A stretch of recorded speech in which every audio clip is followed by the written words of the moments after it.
न्यायालय का आदर करते हैं, सम्मान करते हैं, जिनके माध्यम से कि कहीं ना कहीं जो फर्जी केस लगाया गया था, माननीय न्यायालय ने उसको संज्ञान में लिया कि भाई ये तो पढ़ने वाले छात्र हैं और ये इस प्रकार के मूवमेंट में तो अक्सर ये भाग लेते हैं या फिर अपनी बातों को रखते हैं। तो इसका मतलब ये नहीं कि कोई किसी प्रकार के असामाजिक लोग हैं। तो कुल मिलाकर हमारी जो आवाज़ है वो उसे दबाने का जो प्रयास किया गया था वो नहीं दबेगी और हम लोग जब जब इस प्रकार के लांछन या फिर आरोप प्रत्यारोप लगेंगे हम लोग मजबूती के साथ फिर बाहर निकलेंगे।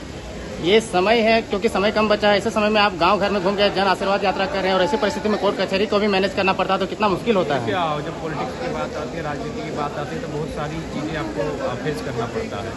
सही बात है, अभी हम लोग पूरी तरह से गिरिडीह लोकसभा को फेस किए थे और अपना जो भी समय हम लोग का व्यतीत हो रहा था वो गिरिडीह लोकसभा में ही हो रहा था। इसी बीच आज रांची बेल के माध्यम से निकालकर समय आना पड़ा तो कहीं ना कहीं एक दिन का तो उस हिसाब से मानते हैं कि थोड़ा सा माइनस हुआ है, लेकिन कोई बात नहीं, बहुत इंपॉर्टेंट कार्य था। हम लोग इसे एक दिन को अपनी ऊर्जा से फिर बैकअप कर लेंगे। जयराम जी, जिस तरह से आप लोग बहुत सारे आंदोलन किए थे, आंदोलन के दरमियान बहुत जगह पे आप लोगों का धाराएँ लगाया गया था, केस मुकदमा हुआ है, तो कितने मुकदमे से अभी तक आप राहत पाए हुए हैं? जिस तरह से आज सिविल कोर्ट कुछ मुकदमों से राहत मिली है और कुछ अभी भी न्यायालय के समक्ष बेल के लिए आवेदन दिया गया है और हमें उम्मीद है क्योंकि हम लोग किसी भी मुकदमे में ना हम लोग किसी प्रकार का आपराधिक छवि के व्यक्ति, हम लोग तो पढ़ने वाले छात्र हैं। 2 साल के पूर्व भी हमारा उदय हुआ है राज्य में एक चेहरे के रूप में, तो हमारी कोई एक पढ़ने वाला एक साधारण सा कृषक परिवार का छात्र है, हमारा कोई बैकग्राउंड है नहीं ऐसा। केवल आवाज़ को दबाने के उद्देश्य से ये केस पूरे राज्य के कुछ जिलों में किए गए हैं ताकि झारखंड पर कोई बात ना करे, कॉर्पोरेट के खिलाफ कोई ना लड़े। आज जो जुल्म और सितम झारखंड के साथ हो रहा है, कुल मिलाकर हम लोग की अपनी आवाज़ को बुलंदी के साथ ही रखेंगे। जयराम जी, ये फर्जी केस कब तक होते रहेंगे? ये होते रहेंगे, ये क्योंकि आखिर वही अंग्रेज़ों की व्यवस्था को हमने अपनाया है।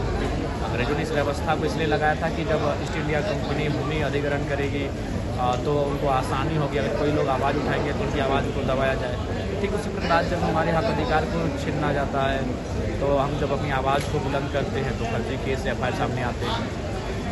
जयराम जी, जिस तरह से जेएसएससी सीजीएल पेपर लीक मामले में चरणबद्ध तरीके से आंदोलन के बाद अभी ट्विटर कैंपेन का भी आंदोलन, एक डिजिटल आंदोलन किया जा रहा है, इसके बीच में छात्र का किस तरह से समर्थन दीजिएगा? देखिए, वो छात्र समर्थन क्या होता, हमारे लोग थे, देवेंद्र दा कौन है, हमारे साथी हैं। अब ये देखिए, एक फेस पूरे राज्य में तो वन टाइम नहीं रहेगा आंदोलन में। आखिर जो लोग राज्य में आंदोलन किए हैं, जेएसएसयू जेबी केसेस के सम्मिलित रूप से वे सभी शख्स जो 15 दिन पर एफआईआर हुआ, जिनके एफआईआर के बाद एसआईटी का गठन हुआ और फिर जांच में अवर सचिव समेत उनके पुत्रों समेत पेपर लीक में एक पेपर में 27 लाख का जो लूट का मामला सामने आया पेपर लीक में, वो कहीं ना कहीं इस आंदोलन की देन है। तो हम लोग तो हमेशा साथ खड़े हैं, आगे भी साथ खड़े रहेंगे। अच्छा जयराम जी, जिस तरह से आंदोलन के दरमियान पेपर लीक जो विरोध था उनके कुछ लोगों भी पकड़ में आए हैं, साथ में स्टूडेंट ये निराश है, हताश है कि एग्ज़ाम तो कैंसिल हो गया, बाकी अभी री एग्ज़ाम का कोई भी ऑप्शन नहीं दिख रहा है। तो सीबीआई जांच महत्वपूर्ण है कि एग्ज़ाम होना महत्वपूर्ण है? आप कैसे देखते हैं? दोनों महत्वपूर्ण हैं। देखिए, अगर एग्जाम नहीं होंगे तो फिर जाहिर सी बात है जो स्टूडेंट अपनी उम्र को क्रॉस कर रहे हैं, कई सालों से प्रतीक्षा करते हैं पेपर की, और जाहिर सी बात है उनके दृष्टिकोण से देखा जाए तो एग्जाम का होना बहुत महत्वपूर्ण है। लेकिन सीबीआई की जांच का होना इसलिए महत्वपूर्ण है कि अगर उन पर जांच नहीं होगा, उन पर शिकंजा नहीं कसा जाएगा, तो बताइए एग्जाम देने के बाद भी ये बच्चे क्या करेंगे? ये हमारे भाई या फिर हम ही लोग अगर एग्जाम बैठेंगे तो क्या करेंगे? 27 लाख किस झारखंड की क्षमता है कि 27 लाख में अपने बच्चे के लिए किस सीट को खरीद पाएगा? तो सीबीआई जांच भी अनिवार्य है और परीक्षा का फिर तुरंत लिया जाना भी अनिवार्य है। अच्छा, अब लोकसभा चुनाव की बात करते हैं तो क्या आपका ये सब जो धाराएं आप पर लगाई गई हैं, इसमें क्या चुनावी मुद्दों में कोई बिल्कुल नहीं, किसी भी जो भी एफआईआर हुए हैं वो बिल्कुल हम पाक साफ हैं, उसमें किसी में हमारा कोई हाथ नहीं, किसी में हमारा कोई संबंध नहीं।